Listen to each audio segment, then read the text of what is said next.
The following is a presentation of the Belly Up Sports Media Network.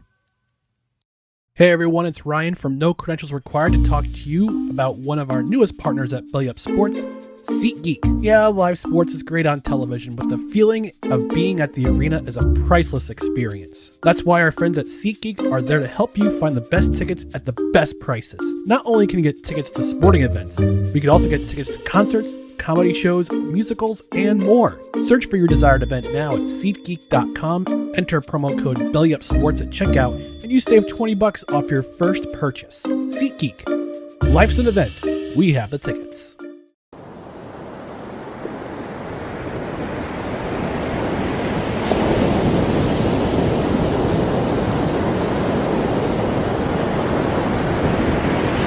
It's time to BS.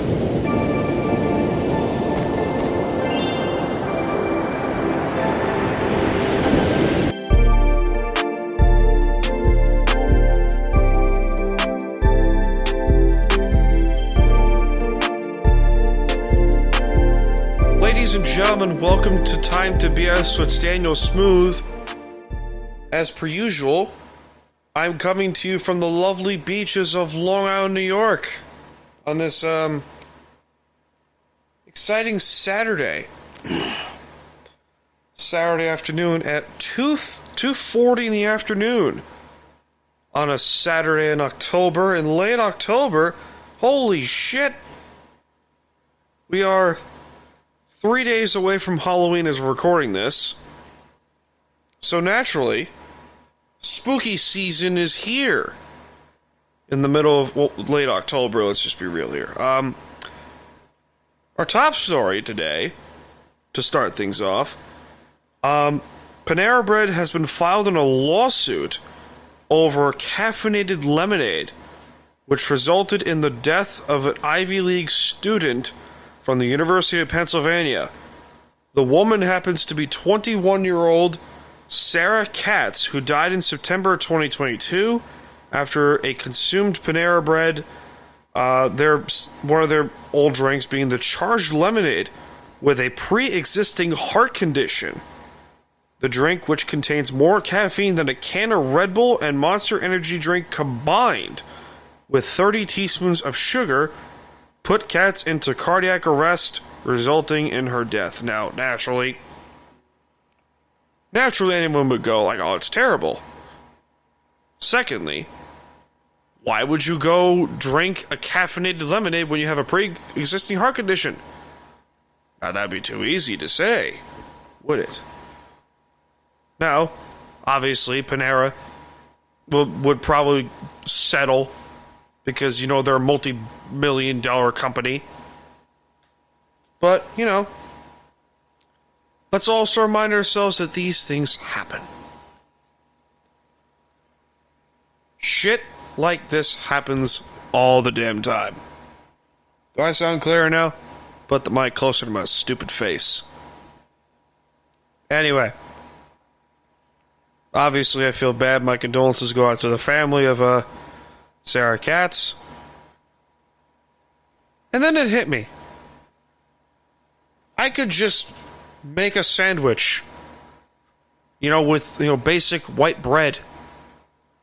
Put some eggs, cook some eggs, slab a light mayo spread, honey mustard, some cheese, and some grilled ham, some bacon in there probably. And it probably tastes better than Panera. It's also cheaper. But, the holy trinity of basic bitch involves Panera Bread. I feel terrible. Because it brings me so much pain, when this shit happens. It feels terrible when this shit happens. When you oh, Panera Bread, who would have thought? A charged lemonade. But there's nothing unfortunately we can do about it. Death happens. It sucks, but it does happen. So I was thinking this over in light of this Panera Bread controversy. What is the holy trinity of basic? Because, Panera is one of them. Starbucks, Chick-fil-A. That'd probably be it. A bonus would be Target.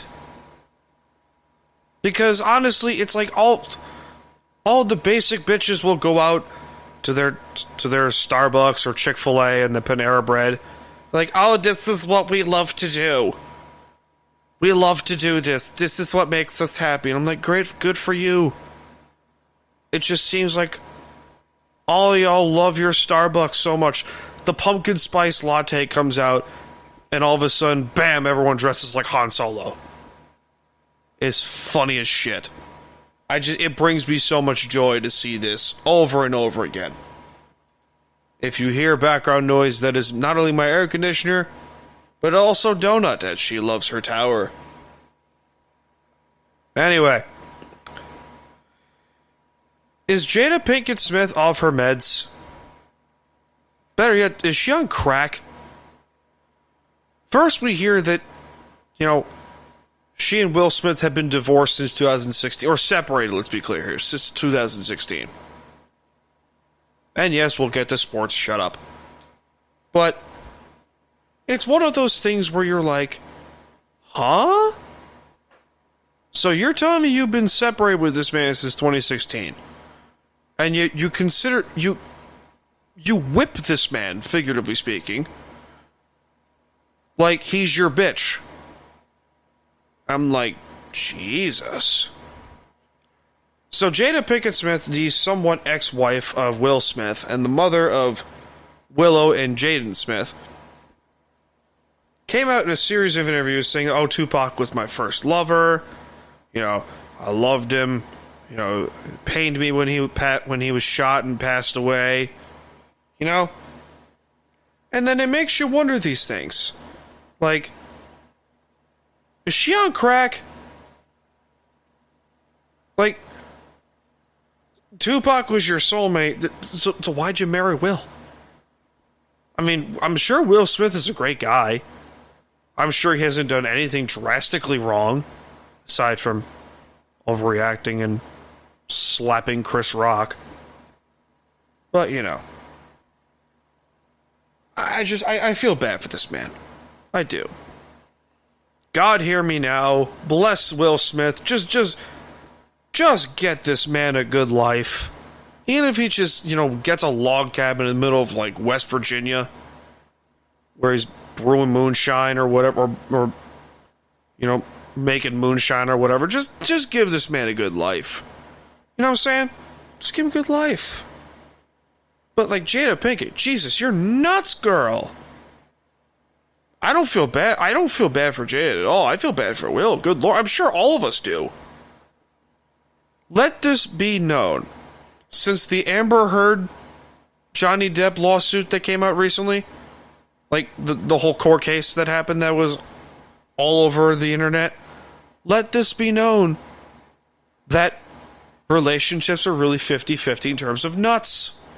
Sometimes the guy is nuts, sometimes the woman is nuts. Let's be real, though. It happens. Next up, yeah, we're finally getting into sports and shit, but Jim Harbaugh, the whole Michigan bullshit with the football team has been very well documented, let's put it that way. But some news have been brought out of, like, Michigan is, like, accused of stealing signs and whatnot, so they're accused of scouting? That is essentially what you just told me. You, the Michigan football team, is accused of scouting. NCAA, what is your agenda here? Do you want really to do what's good for the game? Or do you just want to be nuts? And just make no sense at all? It's just like, I feel bad for Michigan in this case, because Harbaugh might bolt, because that was the whole point of this discussion here. I mean, with the Chicago Bears, Jesus donut, with the Chicago Bears seemingly sucking the joint horribly, they suck more than a $2 whore through a garden hose. Good Lord. That's terrible. But anyway. It's just it. Me personally, I would love to see Harbaugh back in the NFL. The content would be glorious. Yeah, it would be glorious. Let's be real here. I mean, I would want him to go to Chicago. You know, who Shane Steichen with the Colts. I don't think he's going anywhere. It would take a miracle for them to fire him. Truthfully, a year into this season, a year into his tenure or whatever. Chicago needs to go after Jim Harbaugh. They need to do it. It's 2:45. Well, 2:50 technically, and I'm having coffee because, of course. Hold on. Oh, that sounded great. That sounded phenomenal. If you guys heard that. If you did, my condolences. I just snapped my neck. And my cat Donut has the zoomies. Because, of course. So, Seattle is playing. I know it wouldn't be a time to be so staying smooth. And I'm be talking about the Seahawks because, of course. So, Seattle plays the Deshaun Watson-less Cleveland Browns tomorrow as of recording. And Watson's not playing. And it makes you, well, PJ Walker's playing for the Browns, and it makes you wonder these things. How horrible of a mistake did the Browns make? They looked at shiny new toy Deshaun Watson and his love of happy ending via hand job at a Houston massage parlor. Let's be real though, guys. Let's be real. If Deshaun Watson did sexually assault someone, I don't think he'd be playing today. He would be like, I don't know. I mean, just let's be real here. Dude wanted a hand job. He got a hand job. So what? Like, it's the Louis C.K. thing. I mean, but that's not what we're talking about here. The Browns seriously fucked up here. Because, let's be real here, if they did not rush Baker Mayfield back from his shoulder injury, this trade wouldn't have happened. I don't think Deshaun's in Cleveland right now if they don't rush Baker Mayfield back. They put Baker Mayfield in injured reserve. They have him get the shoulder surgery, the whole 9 yards. Mayfield's not in Tampa right now. He doesn't get traded to Carolina. He also doesn't get sent to the Rams. Again, he's not in Tampa right now. Deshaun's probably still with the Texans. The Texans don't draft C.J. Stroud. They should probably just draft Will Anderson, but like still, it's like, what the fuck? Like, who messed up here? Cleveland. Jimmy Haslam, the owner of the Browns, pushed Andrew Berry, the GM of the Browns, and said, go get me Watson by any means necessary. Ticket sales must go through the roof. Without completely understanding that Deshaun doesn't really fit their system in that regard. I mean, if you know the Stefanski system well from his days with the Vikings, I mean, he fits guys like Baker Mayfield like a glove. Look at what he's doing in Tampa. He's balling, sort of. But still, it's like, what the fuck? Like, how bad could you have possibly screwed this up? You traded 3 firsts and 2 seconds for Deshaun Watson, and you paid him $230 million guaranteed. Like, why'd you do that? Donut? No. She's been playing with the blinds lately, so don't mind me. Do my thing. But anyway, I just it's so stupid what the Browns are doing right now. Like, I don't know what to say. Cleveland, you fucked up, but then again, you don't listen to this crap, so what do I care? Oh, Donut, hello. Are you done being a crackhead? I swear this cat. Seattle's defense continues to impress, blah, blah, blah, blah, blah. That's nothing too I'll talk about that later, probably. Frank Clark is back. Yeah, sure, why not? CM Punk, could he really return to WWE with Survivor Series essentially being a sellout? Well, Chicago is sold out for Survivor Series come November. It's sold out. They sold out Survivor Series this fast just from the rumor of CM Punk coming back. It's been nearly 10 years. I mean,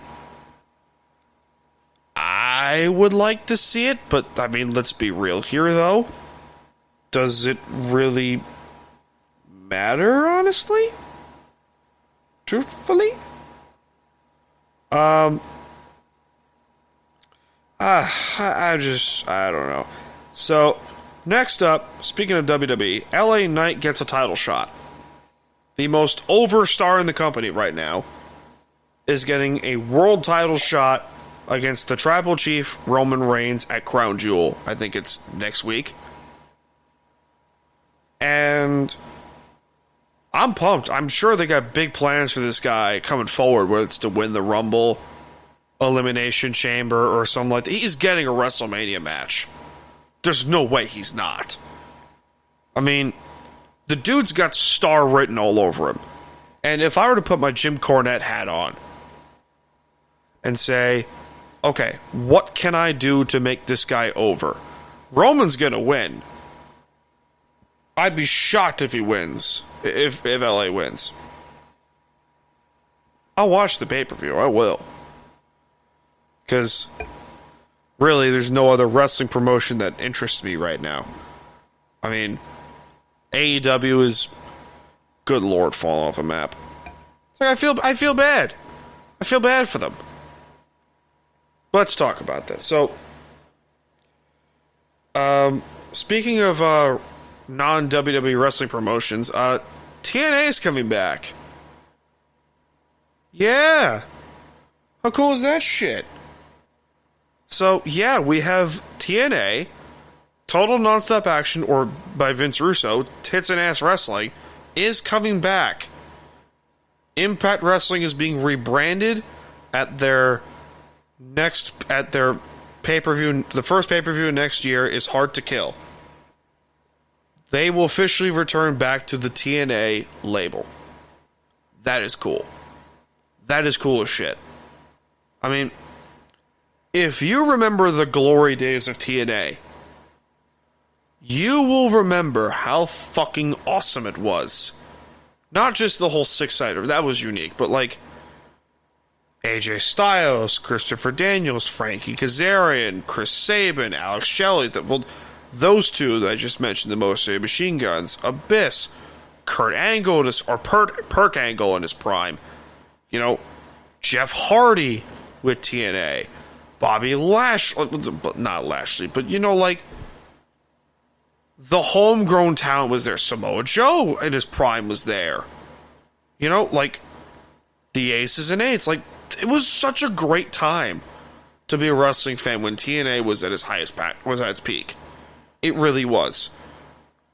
And then Vince Russo came along in 2006. Shit hit the fan real fast. Hello, Donut. Hi. Are you coming to snuggle? Is Donut coming to... Oh my god, she's coming to snuggle! Yes. This is partially the reason why I wanted to do the podcast in my recliner. Is so Donut could do... just snuggle. Hello, Donut. Yes, just don't push the microphone towards me, babe. Okay, George, just do that. Thank you. Just, I know you want attention. I know you want attention. Donut is here. Yay, life is good. Life is good, guys. Woo! Oh, she's snuggling. Sucks on the camera, but that's okay. Yeah. We like these things. So, anyway.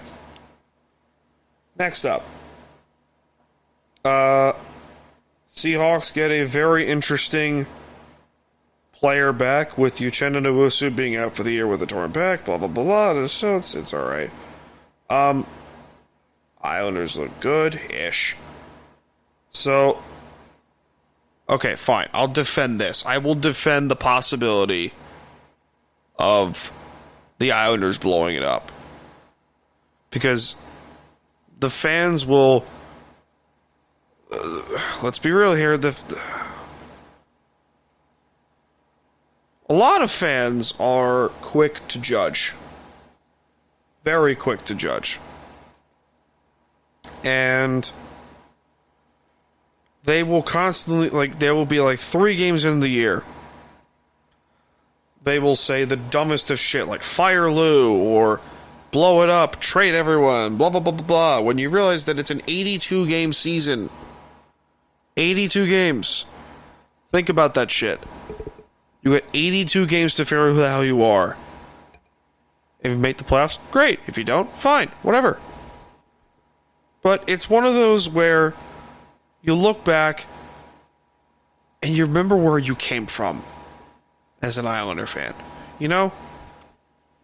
Garth Snow, Mike Milbury, Teddy Nolan, Doug Waite, early Peter Laviolette, Jack Capuano, good fucking lord. And then you remember the good old days of what just happened. The fact of the matter is, the last 6 years, the Isles have had more success, have the most success in the last 6 years than they've had since the 80s. In 30 years. So, my question is, do you really want to blow it up because your favorite team is not scoring 7 goals a game? They're winning games. So, your logic is kind of stupid when you think about it. So, I will defend this, though. If the Islanders continue to struggle, I will be out there the first. Barry Trotz getting fired was a weird mistake. They make the playoffs that year. Trotz doesn't get fired. Simple as that. I don't know why they fired him. It confuses the crap out of me. But if we were to put, our thinking caps on, whoop, there they go. They're on. And say, what would happen if the Isles decide, blow it up? I can't snap, but you know what I mean. Blow it up. Who gets traded? The contracts are basically immovable. I mean, not really, but maybe 3 or 4 of them are movable. Horvat's can't be moved. Barzal, Sorokin, that's probably it. It's probably it, truthfully. But if they continue to struggle and they start to say shit the bed, trade people. But I got faith. I really do have faith because at the same point, it's the second full season under Lane Lambert's coaching system. It's completely different than Barry Trotz's system. I get it. But it's your logic makes no sense, dog, by saying that, hey, let's fire Lou Lamoriello, the guy who's seemingly responsible for bringing in the most success in the last 6 years. For the Islanders, then it's been in 30 plus. Sure. Let's do that. Because he doesn't make a trade that you wanted to do in fantasy hockey. Sure. Your logic sucks, pal. You suck at this. You as the fan base. Just Jesus. So yeah, I mean it's the Islanders. I mean, I don't know where I was going with this. Anyway, San Francisco. We're in San Francisco. Anyway, you guys are frauds. You guys are frauds, and I'm not saying it as a Seahawk fan. I'm not saying this as a division rival. I'm saying this to be truthful here. The San Francisco 49ers are frauds. They just are.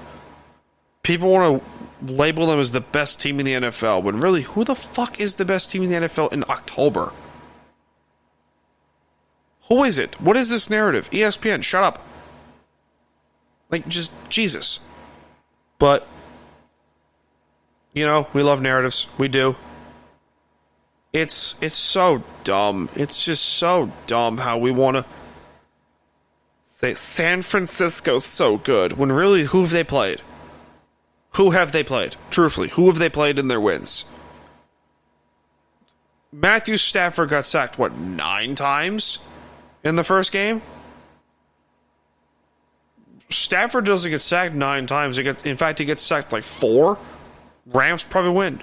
That game was close. Cleveland just barely beat them. The Vikings crushed them, statistically. And it's